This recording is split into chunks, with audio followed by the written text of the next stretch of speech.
সকালবেলা ঘুম থেকে উঠেই ভাবি একটা হয়ে যায় আর একটা। যেমন ঘুম থেকে উঠেই মনে করছিলাম যে আজকে একটু অন্যরকম রান্না করব, তো না, বাচ্চাদের জিজ্ঞাসা করলাম, তারা খাবে হচ্ছে বিরিয়ানি, মানে মাংস বড় বড় করে পাকিস্তানিদের মতো করে বিরিয়ানি খাবে মশলা ছাড়া। তো আসসালামু আলাইকুম, সবাই কেমন আছেন? ঘুম থেকে উঠেই সকালে নাস্তা করে তারপরে হচ্ছে এখানে রান্না করতে চলে আসছি। যেহেতু মেয়েরা বিরিয়ানির কথা বলছে, তা আমি ঘুম থেকে উঠেই মাংসটা বের করে রাখছিলাম, আর মাংসের পিসগুলো অনেক বড় বড় করে রাখছি। এরপর আমি এইখানে পেঁয়াজ, তারপরে হচ্ছে মানে হলুদ মরিচ ছাড়া, হলুদের গুঁড়া মরিচের গুঁড়া ছাড়া বাকি সব মশলা দিয়ে অনেকক্ষণ ম্যারিনেট করে রাখবো। এরপরে যেটা করব সেটা হচ্ছে এক পাতিল পানি দিয়ে এটাকে জাল করব, কারণ মাংসের পিস অনেক বড় বড়, আর আমি যেহেতু পাকিস্তানিদের মতো করে রান্না করব সেক্ষেত্রে মাংসটা একদম হাতে ডলা দিলেই যেন গলে যায়, অনেক সিদ্ধ হইতে হবে মাংসটা। তো আমি ম্যারিনেট করে এইখানে অনেকগুলো পানি দিয়ে বসাই দিছি, প্রায় 2 ঘন্টার মতো রান্না করব। তো এই যে দেখেন কতটুকু পানি দিছিলাম, ওই দাগ পর্যন্ত পানি দিছিলাম। পানি কমে আসার পরে আমি যতটুকু চাল ভিজিয়ে রাখছি, আমার যখন মনে হয়েছে যে এখন চাল দিলে চালটা একদম পারফেক্ট হবে, তখনই আমি ধুয়ে রাখা চালগুলোও দিয়ে দিছি।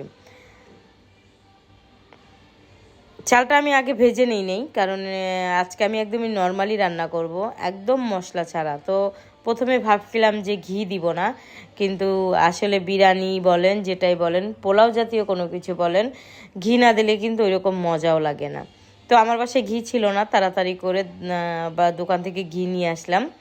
ঘি নিয়ে এসে তারপরে হচ্ছে এটা যখন ফুটে যাবে, তখন আমি এটার উপরে ঘি দিয়ে দিব। আর কালারটা দেখছেন, আমি কিন্তু একদম কোনো মশলা দিই নেই, যতটুকু মশলা দিয়েছি একদম হালকা পরিমাণ, যেমন হালকা আদা বাটা, হালকা রসুন বাটা, এরপরে আমার যে 16টা আইটেম দিয়ে আমি একটা মশলা তৈরি করেছি, সেই মশলা থেকে কিছুটা মশলা দিয়ে দিছি। এরপরে আমি উপরে ঘিটা দিয়ে দিব। আর ব্যস্ততা নাতির কারণে আমি আসলে পরবর্তীতে যে বিরিয়ানিটা নাড়া দিছি, উল্টায় পাল্টা দিছি, সেটা দেখাইতে পারি নাই, এই জন্য আন্তরিকভাবে দুঃখিত। কারণ অনেক সময় মানে কাজ করতে করতে নাতি যখন চিল্লায়, কান্না করে, তখন আমাকে ছুটে চলে যেতে হয়। তো দুপুরে খাবার টাবার নিয়ে এই যে চলে আসছি, দেখেন মাংসটা কত সফট হয়েছে। আর আমার মেজমে বলছিল যে বিরিয়ানি যেন একটু ভেজা ভাজা টাইপের হয়। তো আমি এখানে বিরিয়ানি রান্না করছি, বিরিয়ানির সাথে যদি সালাদ না হয় তাহলে তো ভালোই লাগে না। তো এইখানে আমি সালাদ তৈরি করে নিচ্ছি, শসা টমেটো দিয়ে, কাঁচামরিচ বেশি করে, সরিষার তেল দিয়ে, পেঁয়াজ দিয়ে। এরপরে হচ্ছে কাগজি লেবু বলে, কাগজি লেবু কেটে নিছি।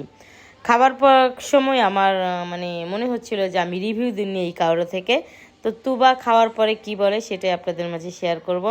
আপনারা কিন্তু অবশ্যই এভাবে একবার রান্না করে খাবেন। চলুন দেখি তুবা কি বলে। তুবা বলো তো, আজকের বিরিয়ানিটা কেমন হয়েছে? মজা হয়েছে। অন্যান্য দিনের মতো হয়েছে নাকি এর চেয়ে বেশি? এর থেকে বেশি, আবার অন্যান্য দিনের মতো মজা। মশলা কম দিয়ে রান্না করছে, একটু আসলেই মজা হয়েছে। হ্যাঁ, একদম অনেক মজা, মাংসের সাইজগুলো অনেক বড় বড়। তো সবাই ভালো থাকবেন, ভিডিওটা ভালো লাগলে লাইক কমেন্ট শেয়ার দিয়ে পাশে থাকবেন। আল্লাহ হাফেজ।